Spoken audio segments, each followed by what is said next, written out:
Hi everybody, welcome back to Our Family Pantry. Today I'm going to show you how we make our no salt chicken broth. And so we typically like to start out with a whole chicken. This one happens to be a roasted chicken from Costco, but we do this when we roast our own chickens. We like buying the whole ones there that come in the 2-pack, and then we cook them in our sun oven or in the oven and roast them. We cut them up and use them in our, our meals. But this one just happens to be one of those rotisserie chickens. And so we start out with that. And then going from our dry ingredients to our fresh, we've got, of course, water. You're gonna need that. We've got garlic powder, onion powder, black pepper, some sage, paprika, and then 2 ribs of celery, or 2 stalks of celery, half of a large onion, 2 carrots, and I didn't peel them, I just washed them off real good and chopped them up. And then, let's see, about 6 cloves of garlic. So come on a little closer and we'll show you how we get it all prepared. Okay, so we start out with our chicken, and we've pulled a bunch of meat off the bone. Not everything is off of here, but just try to get as much meat off, for you guys to eat as you can. You can leave some on, like if you're doing this to make a soup broth, then absolutely leave as much as you want on, so then you have enough to go in your soup, and so then you don't have to add more meat. But I just like getting the gravy bits out from the bottom. Now I suppose that some could argue that this isn't unsalted chicken broth because we're using a chicken that's already been seasoned and cooked and has been seasoned with salt, but we just don't add any more salt to it.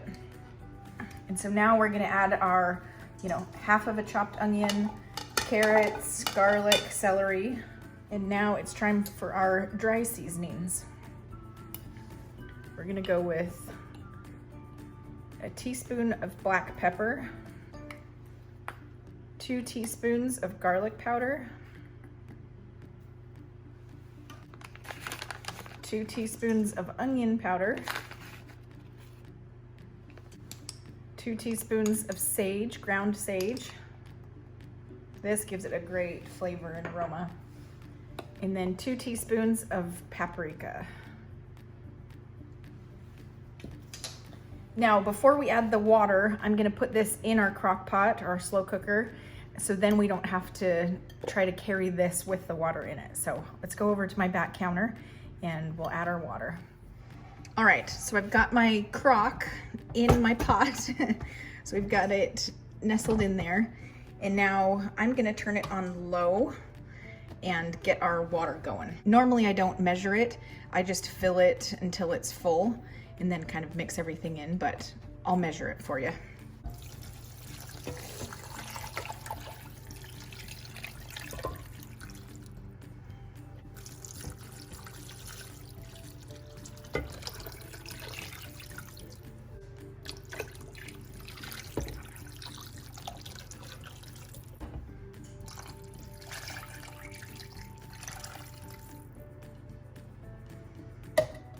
All right, that looks about right. Now I'm just gonna give it a mix and make sure everything's incorporated.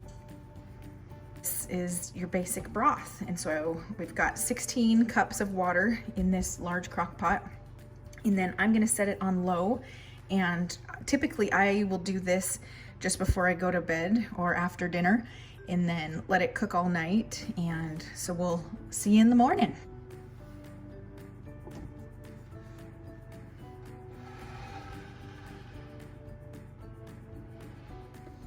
I just wanted to show you how I freeze my chicken.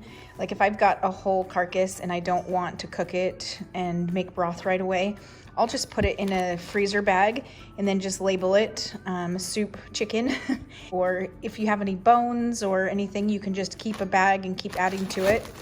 And then this one, I purposely left some more bone or chicken on the bone, so then I could use it as a soup base.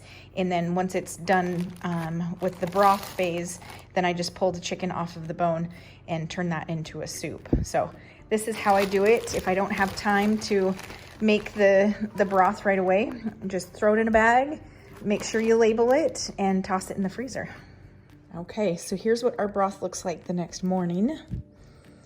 Everything is all cooked down. It's this beautiful Oh, all the steam's coming towards the camera, but it's this beautiful golden, it's like liquid gold. But that's everything. All of our bones are cooked down. And so I'm gonna go ahead and let this cool off, and then we'll go to the next step. So just gonna let it cool down now. Okay, so we've got our chicken stock from the Crockpot, and then I've got a strainer or a colander that we're just gonna strain everything into because I've got a lot of little bones in here. And so my husband is gonna help me to pour that into here, and then we'll end up with our chicken stock in this bowl, and I'll show you how I store that in the freezer. You could do it where you fish out a lot of the big pieces first, but I think it's easy just to do it like this.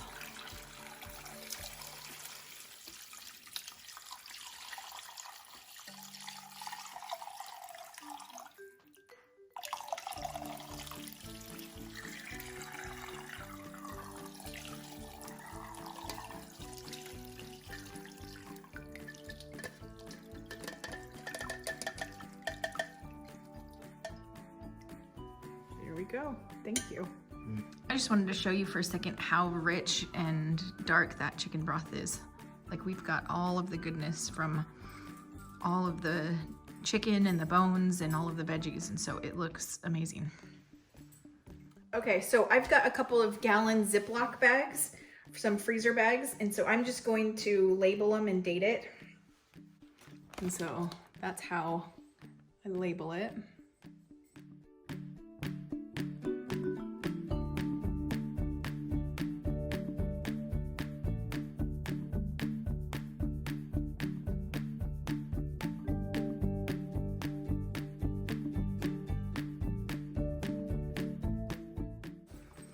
And then we'll zip it up. You want to get out as much air as you can. And so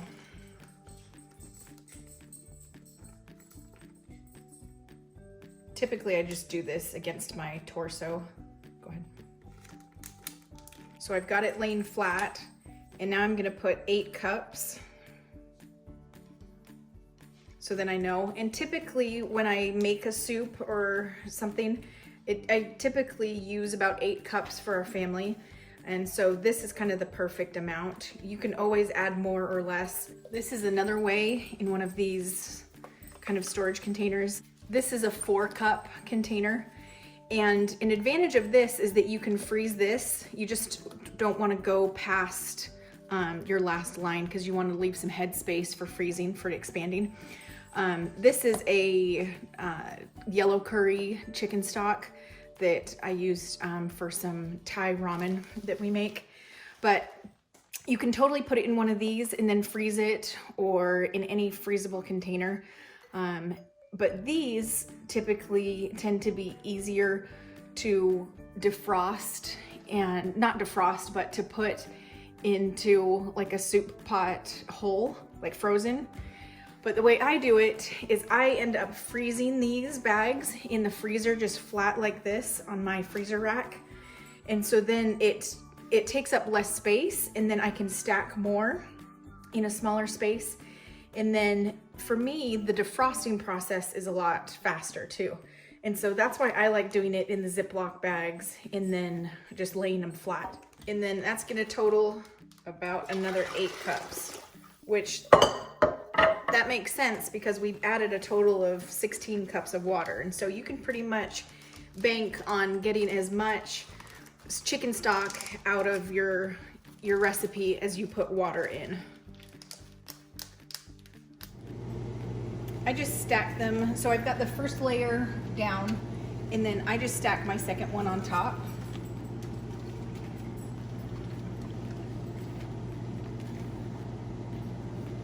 And just let them freeze like that. So that's it. And then once they're frozen, then I'll just stack them up horizontally in this section. So it's a good way to get a lot of chicken stock all at once, because chicken stock can be expensive in the store. And so it's a great way to save some money and to keep using your ingredients. All right, and here we've got our frozen chicken stock, and we normally then store it straight up and down in the freezer just because we save more space that way, because we've got a tall freezer in our garage and it just works out the best this way. Now to defrost it to make your soup or whatnot, I'll just lay it flat. A lot of times I'll put it on a baking sheet and just lay it flat and wait till it defrosts. Or because they're so thin, you can usually just run it under some cool water, or it defrosts pretty fast just because it's so thin compared to a big, container size. But that's our chicken stock, and let us know in the comments below what kind of soup you would make with your chicken stock. So thank you for watching Our Family Pantry, and we'll hope to see you next time. See ya.